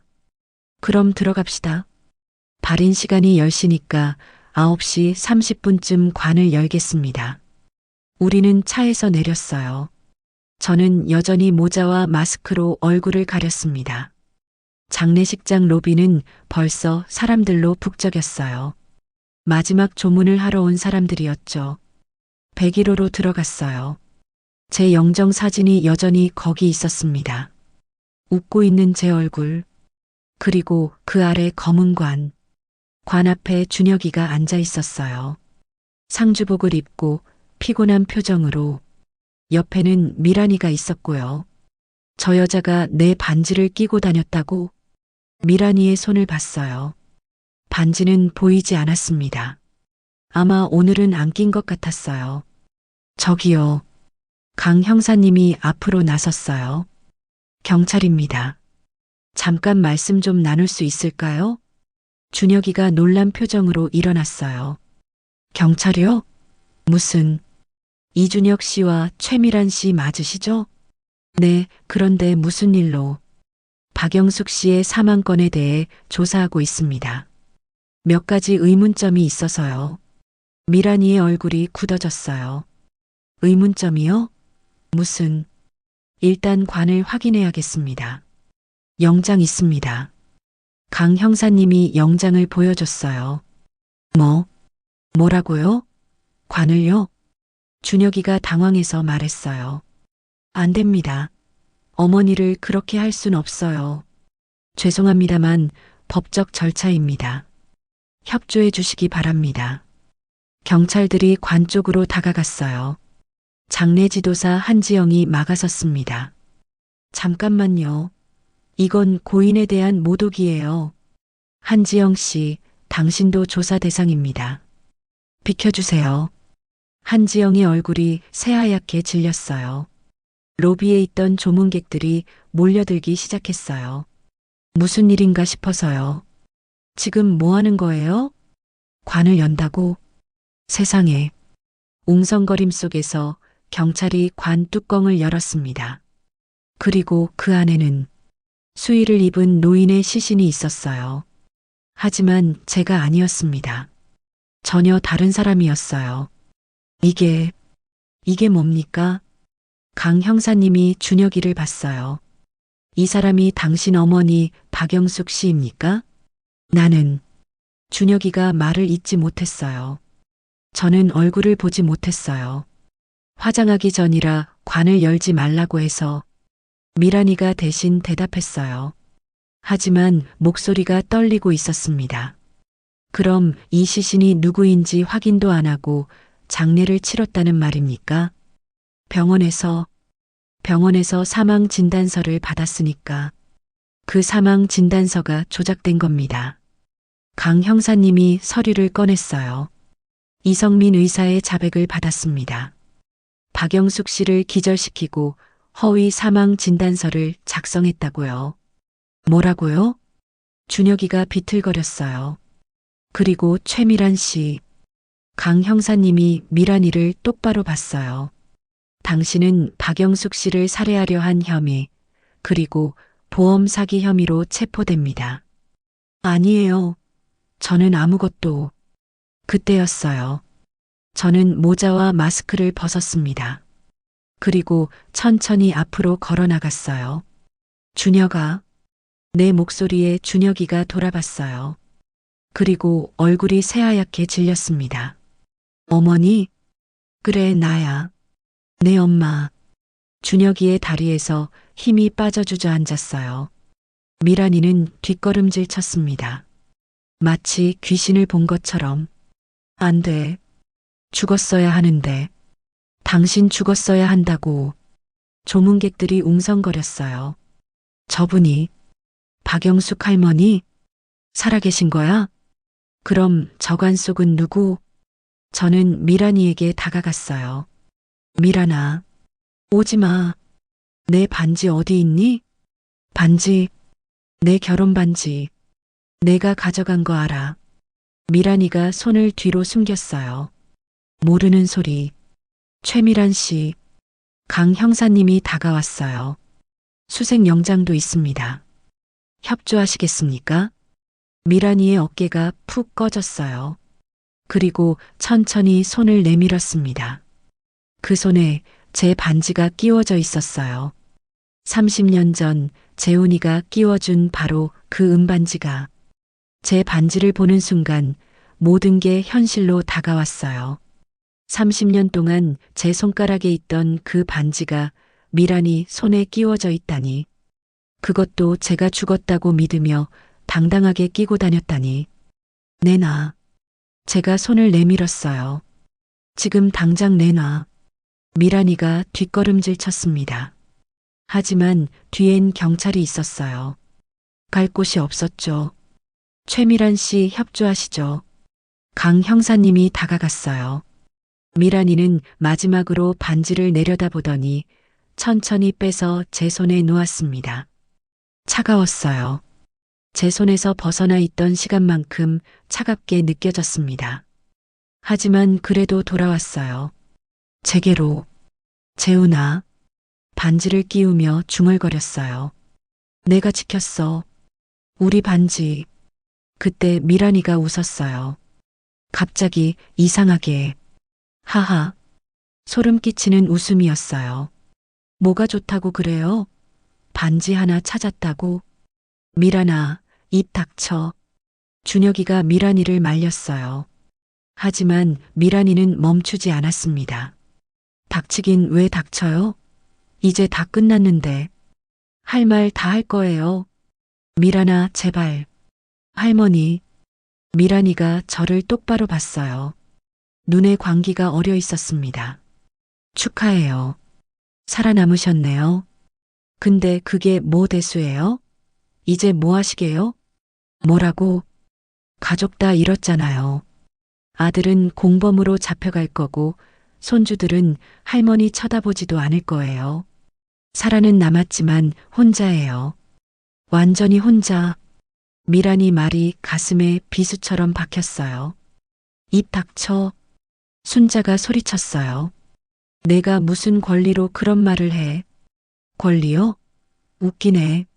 난 이미 끝났는데 무슨 권리가 필요해요? 미란이가 준혁이를 봤어요. 여보, 미안해요. 하지만 당신도 공범이에요. 알고 있었잖아요. 시어머니 죽이는 거. 미란아.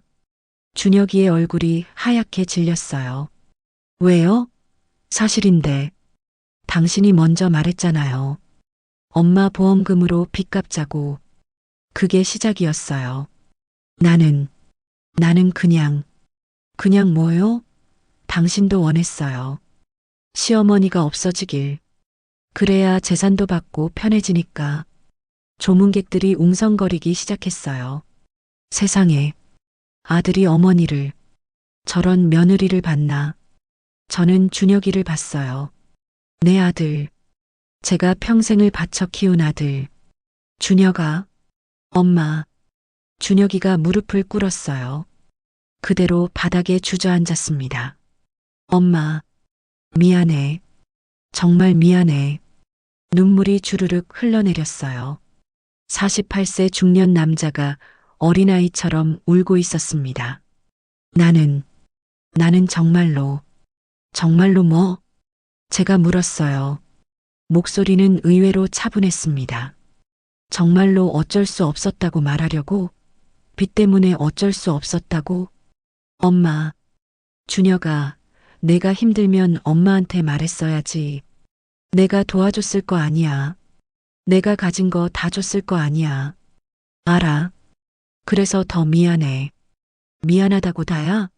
넌 내 엄마를 죽이려고 했어. 이해해? 죽이려고 했다고. 제 목소리가 커졌어요. 참으려고 했는데 안 됐습니다. 10달 동안 뱃속에 품고 30년 넘게 키웠는데 그게 다 뭐였어? 나중에 내가 날 죽이려고? 엄마, 정말 미안해. 잘못했어. 잘못한 걸 알면서 왜 했어? 왜? 저는 소리치고 있었어요. 72년 인생에서 이렇게 크게 소리쳐 본 적이 없었는데 돈이 뭐가 그리 중요해? 목숨보다 중요해? 내 엄마 목숨보다? 미안해. 미안해. 준혁이는 그 말밖에 못했어요. 미란이가 다시 웃었어요. 감동적이네요. 모자 상봉. 하지만 할머니 있잖아요. 뭐? 준혁 씨는 저한테 속은 게 아니에요. 처음부터 알고 동의했어요. 약 먹이는 것도, 영안실에 넣는 것도, 장례식 치르는 것도 다 알았어요. 거짓말. 준혁이가 소리쳤어요. 넌 나한테 그냥 잠깐 기절만 시킨다고 했잖아. 정말로 죽이는 줄 몰랐어. 알았어요. 당신 눈빛 봤어요. 어머니가 깨어났다는 소식 들었을 때 당황한 게 아니라 실망했잖아요. 아니야. 인정해요. 우리 둘 다 어머니가 죽길 바랐어요. 그게 편했으니까. 순간 정적이 흘렀어요. 준혁이는 더 이상 변명하지 않았습니다. 그저 바닥에 엎드려 울기만 했어요. 그 모습을 보니 뭔가 무너져 내리는 것 같았어요. 제 아들이 정말로 저를 죽이고 싶어 했다는 것. 그게 확인되는 순간이었습니다. 엄마. 갑자기 뒤에서 목소리가 들렸어요. 돌아보니 지훈이가 달려오고 있었어요. 제 손자 20살 대학생. 할머니. 지훈이가 저를 껴안았어요. 할머니. 정말 살아계신 거예요? 그래, 지훈아. 할머니 살아있어. 지훈이가 제 품에서 울기 시작했어요. 커다란 몸뚱이가 부들부들 떨렸습니다. 할머니, 저 알았어요. 뭔가 이상하다는 거. 뭘 알았어? 아빠랑 엄마가 자꾸 이상한 얘기하는 거. 할머니에 대해서. 지훈이가 고개를 들었어요. 눈이 빨갛게 충혈되어 있었습니다. 저 막았어야 했는데. 할머니 지켰어야 했는데. 미안해요. 지훈아, 내 잘못이 아니야. 아니에요. 제가 눈치채고도 아무것도 안 했어요. 겁이 나서, 부모님이랑 싸우기 싫어서. 지훈이가 다시 울었어요. 저는 손자를 꼭 안아줬습니다. 이 아이만은 진심이었어요. 이 아이만은 저를 걱정했어요. 지훈아, 괜찮아. 할머니 이렇게 살아있잖아. 할머니, 저 어떡해요? 아빠가, 엄마가. 지훈아. 제가 지훈의 얼굴을 두 손으로 감싸쥐었어요. 넌 내 인생 살아. 부모 잘못은 부모가 책임지는 거야. 넌 아무 잘못 없어. 하지만 하지만은 없어. 넌 착한 아이야. 할머니가 제일 잘 알아. 그때 서연이도 왔어요. 17살 고등학생인 손녀. 할머니? 서연이는 멀리서 저를 보고 있었어요. 가까이 오지 못하고 그저 서 있었습니다. 서연아, 이리 와. 할머니. 정말 할머니세요? 그래, 할머니야. 서연이도 울먹이며 다가왔어요. 할머니, 저희는 정말 몰랐어요. 엄마 아빠가 그런 짓 할 줄. 알아. 너희들은 몰랐지. 두 손주를 양옆에 끼고 섰어요. 이 아이들만은 지켜야 했습니다. 최미란, 이준혁, 강 형사님이 수갑을 꺼냈어요. 살인 미수, 보험 사기, 시신 유기 등의 혐의로 체포합니다. 찰칵. 미란이 손목에 수갑이 채워졌어요. 이게 다 할머니 때문이에요. 미란이가 마지막으로 소리쳤어요. 할머니가 그냥 죽었으면 모두 행복했을 텐데. 왜 살아났어요? 왜? 닥쳐. 지훈이가 소리쳤어요. 우리 할머니한테 그런 말 하지 마. 미란이가 지훈이를 봤어요. 지훈아, 넌 몰라. 내 대학 등록금도 할머니 보험금으로 낼 생각이었어. 그럼 내가 그 돈 쓰고 싶지 않아? 당연히 싫어요. 지훈이가 단호하게 말했어요. 할머니 목숨으로 만든 돈 누가 쓰고 싶어요? 전 차라리 학교 관두고 일할래요. 바보같이. 바보는 당신들이에요. 서연이도 외쳤어요. 할머니가 얼마나 좋으신 분인데 어떻게 그런 짓을 해요. 미란이는 더 이상 말하지 않았어요. 경찰에게 끌려나갔습니다.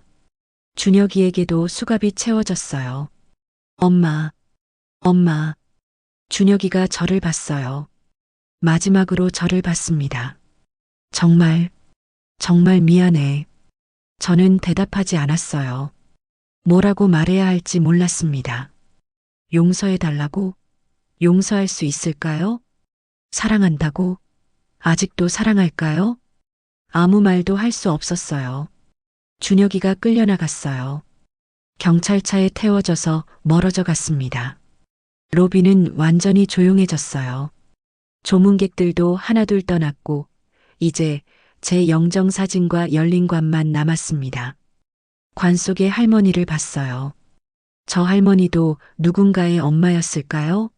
누군가의 할머니였을까요? 할머니. 이동욱 씨가 다가왔어요. 괜찮으세요? 괜찮아요. 아니, 괜찮지 않아요. 솔직히 모르겠어요. 당연합니다. 지금은 아무것도 모르는 게 정상이에요. 이제 어떻게 되는 거죠? 재판이 있을 겁니다. 둘 다 유죄 판결 받을 거고요. 그리고 이동욱 씨가 잠시 멈췄어요. 할머니 재산은 돌려받으실 수 있어요. 그들이 불법으로 가입한 보험도 취소될 거고요. 재산은 이제 필요 없어요. 정말 그랬어요. 돈이 뭐가 중요해요? 가족을 잃었는데. 할머니. 순자가 제 어깨를 감싸줬어요. 울어. 참지 말고 울어.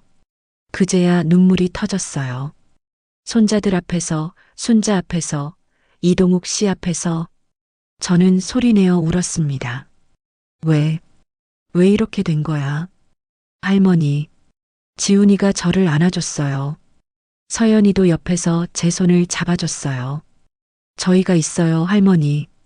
저희는 할머니 편이에요. 고마워. 정말 고마워. 한참을 울고 나니 조금 후련했어요.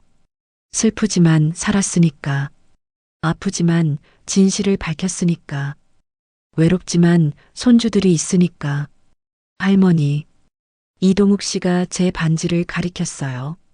이제 제자리로 돌아갔네요. 네. 돌아왔어요. 반지를 내려다봤어요. 제 손가락에서 빛나고 있었습니다. 재훈아, 봤지? 내가 지켰어. 끝까지. 그리고 이제 알았어요. 제가 왜 살아남았는지. 제가 왜 그 약에서 깨어났는지 아직 할 일이 남아서였어요. 진실을 밝히고 정의를 실현하고 손주들을 지키는 것. 그게 제 운명이었던 거예요. 할머니, 이제 어디로 가실 거예요? 순자가 물었어요. 집에 가야죠. 내 집으로. 혼자 괜찮겠어? 지훈이랑 서연이가 같이 살 거예요. 제가 손주들을 봤어요. 그렇지? 네, 할머니. 두 아이가 대답했어요. 저희가 할머니 모실게요. 72년 인생에서 최악의 순간을 지나왔어요. 하지만 이제 조금씩 다시 일어서야 할 때입니다. 무너졌지만 완전히 부서지진 않았으니까요. 아직 사랑하는 사람들이 남아있으니까요. 그리고 무엇보다 저는 살아있으니까요. 장례식장이 텅 비었어요. 사람들이 다 떠나고 경찰도 가고 이제 저와 순자 그리고 손주들만 남았습니다. 열린 관 속에는 여전히 그 할머니가 누워 계셨어요. 이름도 모르는 가족도 없는 할머니. 이분은 어떻게 되는 거예요? 서연이가 물었어요. 무연고 사망자니까 시에서 화장할 거예요.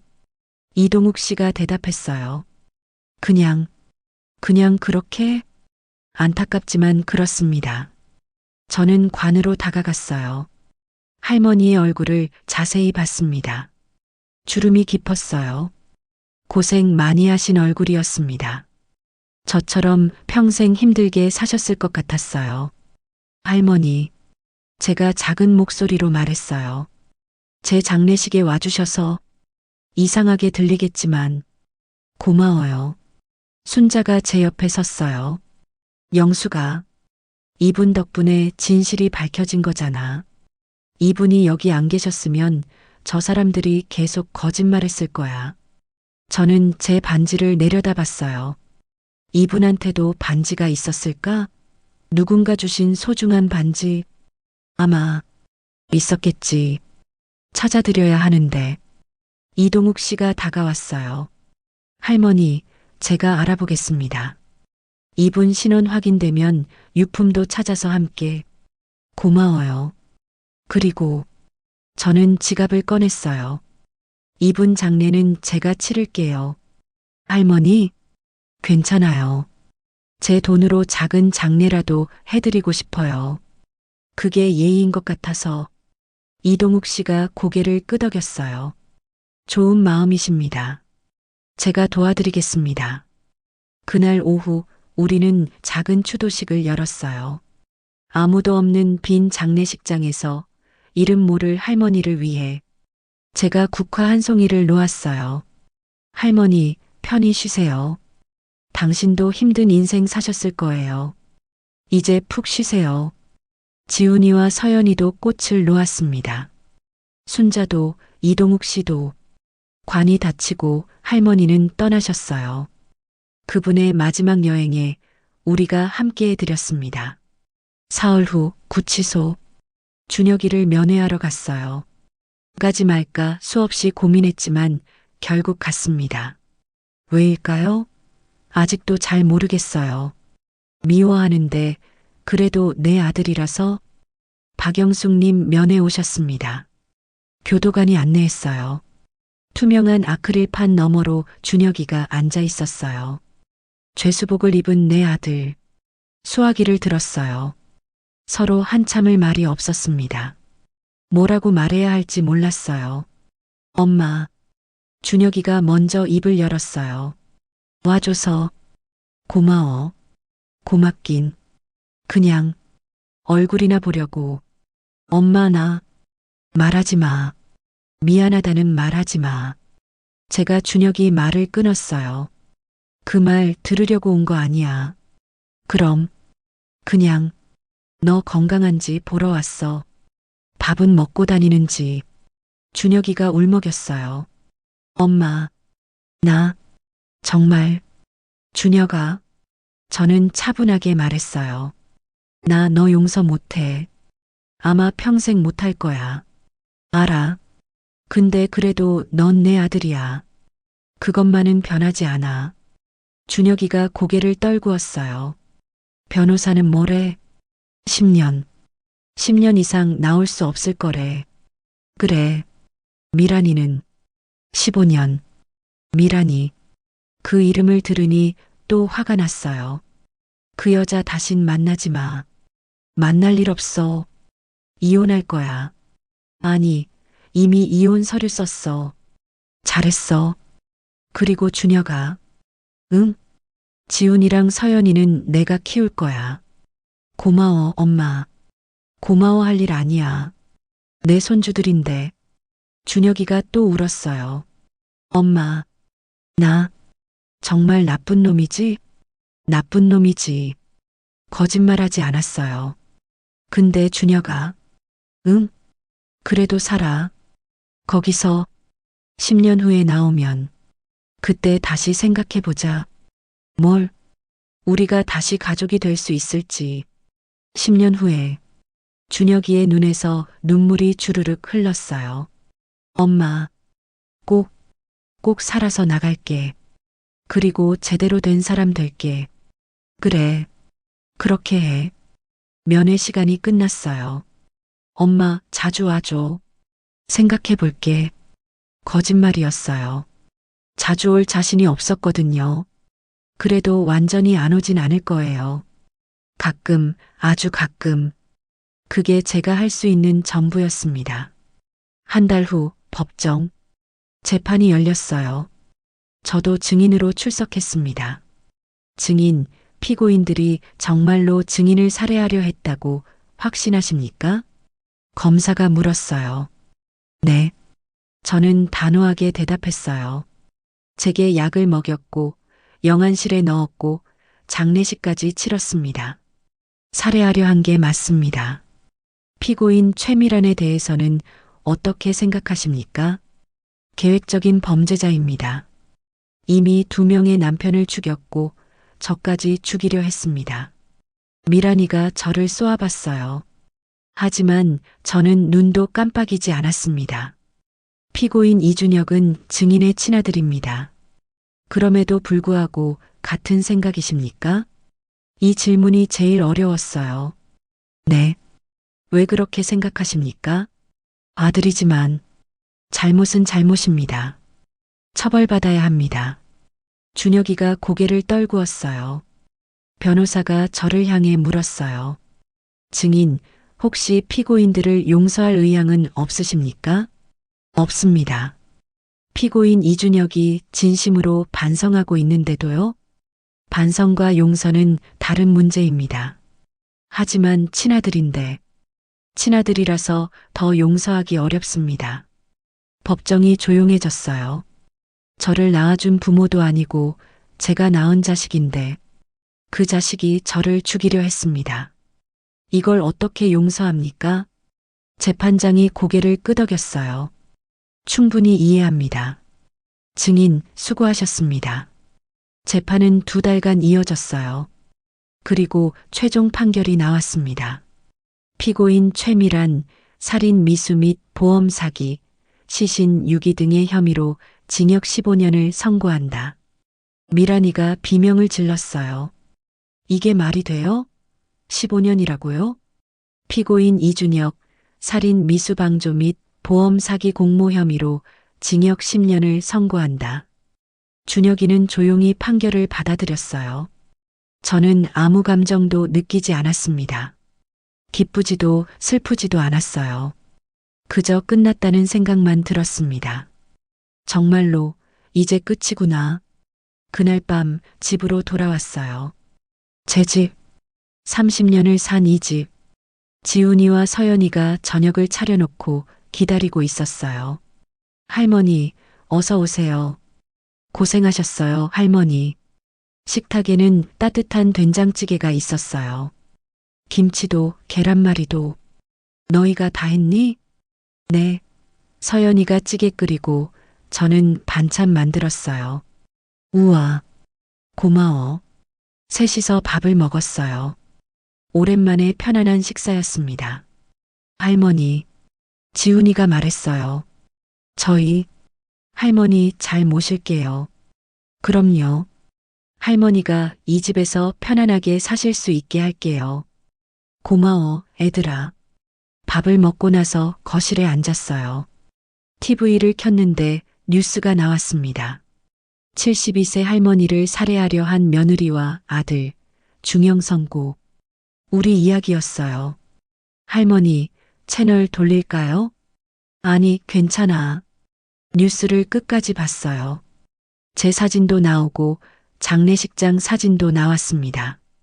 세상에 이런 일이. 가족이 가족을 죽이려 하다니. 인터뷰하는 사람들이 말했어요. 할머니, 유명해지셨어요. 서연이가 핸드폰을 보여줬어요. 인터넷 기사가 수십 개였습니다. 관 속에서 깨어난 할머니. 72세, 장례식에서 부활한 여인. 보험 사기 막은 할머니의 용기. 제목들이 자극적이었어요. 에이, 뭐 이런 걸. 할머니 멋있어요. 용감하시다고 다들 칭찬해요. 용감한 게 아니라 살고 싶었던 거지. 그때 문자가 왔어요. 순자였습니다. 영수가 TV 봤어. 너 진짜 대단해. 자랑스러워. 순자, 50년 친구. 이번 일 없었으면 얼마나 소중한 사람인지 몰랐을 거예요. 고마워, 순자야. 너 아니었으면 못했어. 무슨 소리야? 너 혼자 다 한 거야. 내일 보자. 시장 갈 거지? 응, 가야지. 김장 재료 사야지. 그래요. 이제 일상으로 돌아가야 했어요. 김장도 하고 손주들 밥도 차려주고 그렇게 평범하게 살아야 했습니다. 할머니, 이거 보세요. 지훈이가 또 핸드폰을 보여줬어요. 할머니 팬카페 생겼대요. 팬카페? 네. 박영숙 할머니를 응원합니다. 카페래요. 벌써 회원이 1000명 넘었대요. 세상에. 정말 이상한 세상이에요. 제가 왜 팬카페를 가져야 하죠? 하지만 웃음이 났어요. 이렇게 응원해주는 사람들이 있다니. 할머니, 사람들이 댓글 달았어요. 읽어드릴까요? 뭐래? 할머니 너무 멋있어요. 용기 얻었습니다. 저희 어머니도 며느리 때문에 힘들어 하시는데 할머니 보고 힘내신대요. 할머니 행복하세요. 따뜻한 말들이었어요. 고맙다. 정말 고맙네. 제 눈에 눈물이 고였어요. 하지만 슬픈 눈물은 아니었습니다. 할머니, 괜찮으세요? 응, 괜찮아. 너무 고마워서 그래. 72년을 살면서 이렇게 많은 사람들한테 응원받아 본 적이 없었어요. 할머니, 서연이가 제 손을 잡았어요. 저희도 할머니 응원해요. 평생 응원할게요. 나도. 지훈이도 다가왔어요. 할머니가 제일 멋있어요. 두 손주에게 둘러싸여 앉아 있었어요. 이게 가족이구나 싶었습니다. 피로 연결된 것도 중요하지만 진심으로 아끼고 사랑하는 게 진짜 가족이에요. 준혁이는 피로 연결됐지만 저를 죽이려 했고 지훈이와 서연이는 손주지만 저를 지켜줬어요. 그리고 순자는 피 한 방울 안 섞였지만 50년 동안 제 곁을 지켰고요. 가족의 의미를 이제야 제대로 알게 된 것 같았습니다. 애들아, 네 할머니, 할머니가 앞으로 잘 살게. 너희들한테 짐 안 되게 당당하게. 할머니는 짐이 아니에요. 알아. 그래도 할머니도 할머니 인생이 있잖아. 이제 나를 위해 살고 싶어? 지훈이와 서연이가 미소 지었어요. 그럼 저희가 도와드릴게요. 할머니 하고 싶은 거 다 하세요. 그래. 고마워. 창밖을 봤어요. 밤하늘에 별이 떠 있었습니다. 재훈이도 저 별 중 하나가 되어 있을까요? 여보, 나 살아남았어. 그리고 이제 나를 위해 살 거야. 지켜봐줘. 별이 반짝이는 것 같았어요. 마치 잘하고 있어라고 말해주는 것처럼. 72년 인생에서 가장 힘든 고비를 넘겼어요. 죽을 뻔했다가 살아났고 가족에게 배신당했지만 진짜 가족을 찾았어요. 모든 걸 잃었지만 또 새로 시작할 수 있게 됐습니다. 이제 절정을 넘었어요. 앞으로는 천천히 제 속도로 살아갈 거예요. 박영숙의 두 번째 인생이 시작됩니다. 6개월이 흘렀어요. 계절이 바뀌고 차가웠던 11월은 따뜻한 5월이 되었습니다. 창밖으로 초록빛 나뭇잎이 보였어요. 할머니, 아침 드세요. 서연이가 식탁을 차렸어요. 이제 제법 솜씨가 늘었습니다. 계란말이도 타지 않고 국도 짜지 않게 끓여요. 우리 서연이 요리 실력이 늘었네. 해해, 할머니한테 배웠잖아요. 지훈이도 아침 일찍 운동하고 왔어요. 요즘 헬스장을 다닌다고 했죠. 할머니, 저 학교 갔다 올게요. 그래, 조심히 다녀와. 할머니도 오늘 순자 할머니 만나시죠? 응, 시장 좀 보러 가려고. 좋은 시간 보내세요. 아이들이 나가고 집이 조용해졌어요. 저는 거실 소파에 앉아 차 한 잔을 마셨습니다. 창밖을 바라보며 지난 6개월을 떠올렸어요. 많은 것이 변했습니다. 준혁이는 교도소에 있고 미란이도 마찬가지예요. 한 달에 한 번 정도 준혁이를 면회 가요. 여전히 용서는 못했지만 완전히 끊을 수도 없더라고요. 지난주에 갔을 때 준혁이가 말했어요. 엄마, 나 여기서 검정고시 공부하고 있어. 대학도 다시 가볼까 해. 그래, 잘하고 있구나. 엄마 덕분이야. 엄마가 포기 안 하고 찾아와 주셔서. 그래, 10년. 긴 시간이에요. 하지만 기다려볼 생각이에요. 그때 가서 다시 생각해 보려고요. 미란이는 면회 가지 않아요. 그럴 이유도 마음도 없으니까요. 집은 제 명의로 다시 정리됐어요. 준혁이가 몰래 담보로 잡았던 것도 풀렸고 재산도 돌려받았습니다. 돈이 있으니 마음이 편하더라고요. 손주들 학비 걱정도 없고 하고 싶은 것도 할 수 있고 요즘은 동네 경로당에서 자원봉사를 해요. 혼자 사시는 할머니, 할아버지들 점심 식사 준비해 드리는 일이에요. 영숙 씨, 오늘 국 정말 맛있어요. 고맙습니다, 할머니. 사람들이 좋아해 주니 보람차요. 저도 외롭지 않고요. 오전 10시 순자와 만났어요. 영수가, 순자야. 50년 친구. 이제는 매일 보는 사이가 됐습니다. 오늘 뭐 살 거야? 상추랑 깻잎 좀 사야 해. 애들이 쌈 싸먹고 싶대. 그래, 우리 같이 사자. 나도 필요해. 시장은 활기찼어요. 사람들이 북적이고 장사하는 소리가 요란했습니다. 영숙 씨, 또 오셨어요? 네, 이모님. 상추 한 단 주세요. 네, 여기 싱싱한 거로. 그나저나 영숙 씨, TV 나오신 거 봤어요. 대단하시더라. 요즘 시장 가면 이런 말을 자주 들어요. 다들 제 이야기를 알고 있더라고요. 에이 뭐, 진짜 용감하세요. 저였으면 못했을 거예요. 아니에요. 그냥 살고 싶었을 뿐이에요.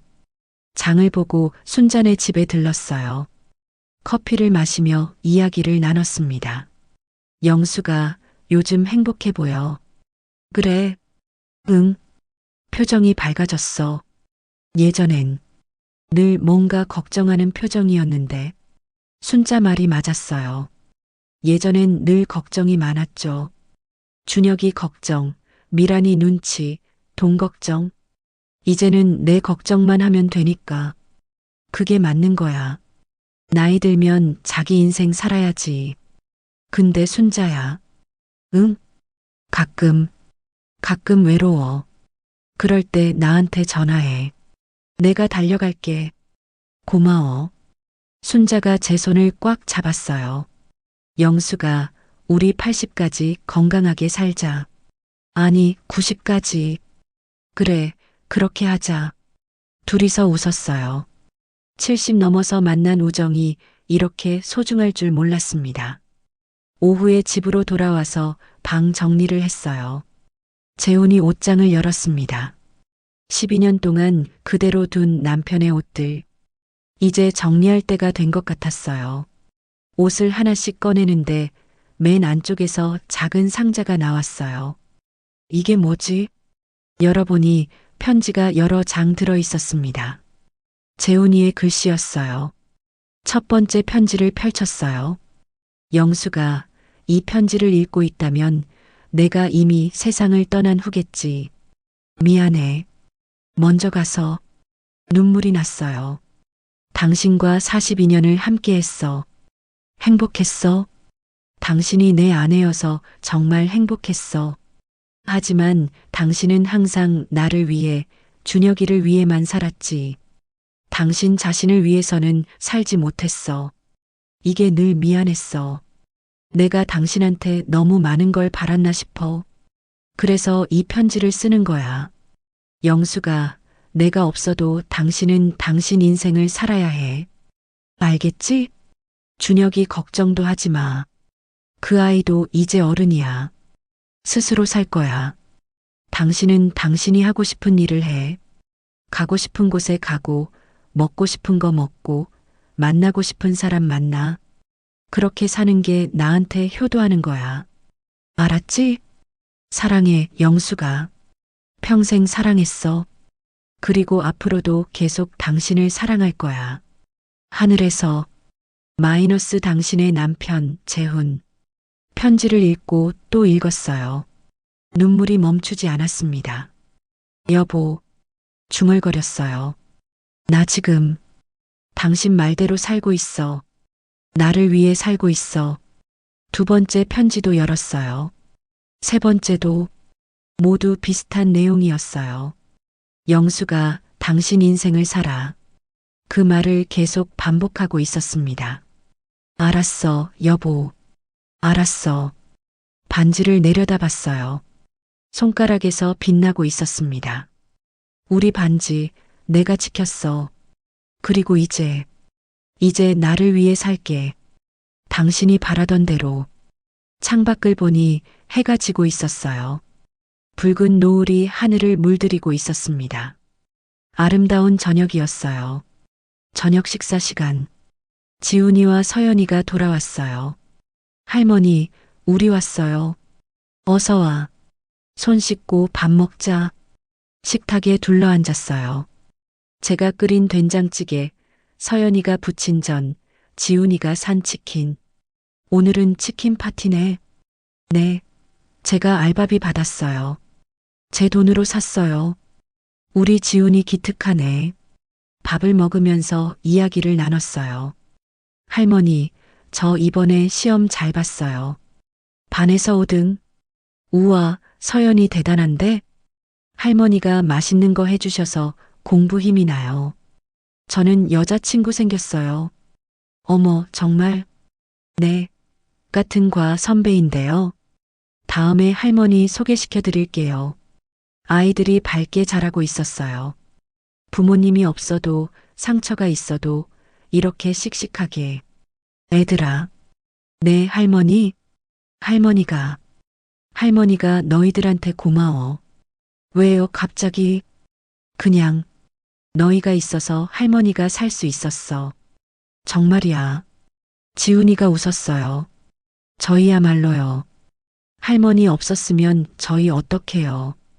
맞아요. 할머니가 제일 멋있어요. 이게 가족이에요. 피로 연결되어 있지만 더 중요한 건 마음으로 연결되어 있다는 것. 서로를 아끼고 사랑하고 지켜주는 것. 그게 진짜 가족이에요. 밤 10시 아이들이 잠들고 저는 베란다에 나와 앉았어요. 시원한 밤바람이 불었습니다. 하늘을 올려다봤어요. 별이 반짝이고 있었어요. 재훈아, 하늘을 향해 말했어요. 나 잘 살고 있어. 당신 걱정하지 마. 별이 더 밝게 빛나는 것 같았어요. 준혁이는 잘 모르겠어. 아직 용서 못했어. 근데 기다려볼 생각이야. 10년 후에 어떻게 변해 있을지. 바람이 불었어요. 지훈이랑 서연이는 잘 크고 있어. 착하고 씩씩해. 우리 손주들 정말 대견해. 반지를 쓰다듬었어요.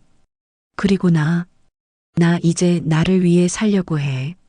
당신이 바라던 대로 하고 싶은 거 하면서 살 거야. 눈물이 또 났어요. 하지만 슬픈 눈물은 아니었습니다. 고마웠어, 여보. 42년 동안. 그리고 이 반지도 고마워. 내가 끝까지 지킬게. 별이 반짝였어요. 마치 그래, 잘하고 있어라고 말하는 것 같았습니다. 72세. 보통 사람들은 인생의 막바지라고 생각하는 나이예요. 하지만 저에게는 시작이에요. 한 번 죽었다가 다시 살아난 인생. 이제 저는 제가 원하는 대로 살 거예요. 다음 주에는 순자랑 여행을 갈 거예요. 제주도로. 평생 한 번도 가보지 못한 제주도. 다음 달에는 요리 교실에 등록할 거예요. 새로운 요리를 배우고 싶어요. 그리고 언젠가는 책을 쓰고 싶어요. 제 이야기를. 죽었다가 살아난 72세 할머니의 이야기를. 누군가에게 용기가 될 수 있을 것 같아서요. 살아야 해. 포기하면 안 돼. 그런 메시지를 전하고 싶어요. 핸드폰을 꺼냈어요. 제 팬카페에 글 하나를 올렸습니다. 안녕하세요. 박영숙입니다. 응원해주신 모든 분들께 감사드립니다. 저는 잘 지내고 있어요. 손주들과 행복하게 살고 있습니다. 72세의 새로운 인생을 시작했어요. 늦었다고 생각하지 마세요. 시작하기에 늦은 나이는 없어요. 저도 이제 시작이에요. 여러분도 힘내세요. 글을 올리고 얼마 지나지 않아 댓글이 달리기 시작했어요. 할머니, 응원합니다. 저도 할머니 보고 용기 얻어요. 할머니가 영웅이세요. 행복하세요, 할머니. 따뜻한 말들이었어요. 세상엔 좋은 사람이 더 많구나 싶었습니다. 나쁜 사람도 있지만 좋은 사람이 훨씬 더 많아요. 그걸 잊지 말아야겠어요. 침대에 누웠어요. 오늘도 하루가 끝나갑니다. 평범하지만 소중한 하루. 6개월 전만 해도 제게 이런 날이 올 줄 몰랐어요. 6개월 전 저는 영안실 냉동고 속에서 깨어났었죠. 죽어 있어야 할 사람이 살아난 거예요. 왜 살아났을까요? 이제 알 것 같아요. 아직 할 일이 남아서요. 손주들을 지키고 진실을 밝히고 나를 위해 사는 법을 배우는 것. 그게 제 운명이었나 봐요. 눈을 감았어요. 내일 아침이면 또 새로운 하루가 시작될 거예요. 지훈이와 서연이가 할머니, 좋은 아침 하고 인사할 거고 저는 아침밥을 차려줄 거예요. 그리고 또 하루를 살아갈 거예요. 당당하게, 행복하게. 박영숙의 두 번째 인생을. 잘 자, 영숙아. 스스로에게 말했어요. 오늘도 수고했어. 내일도 잘할 수 있을 거야.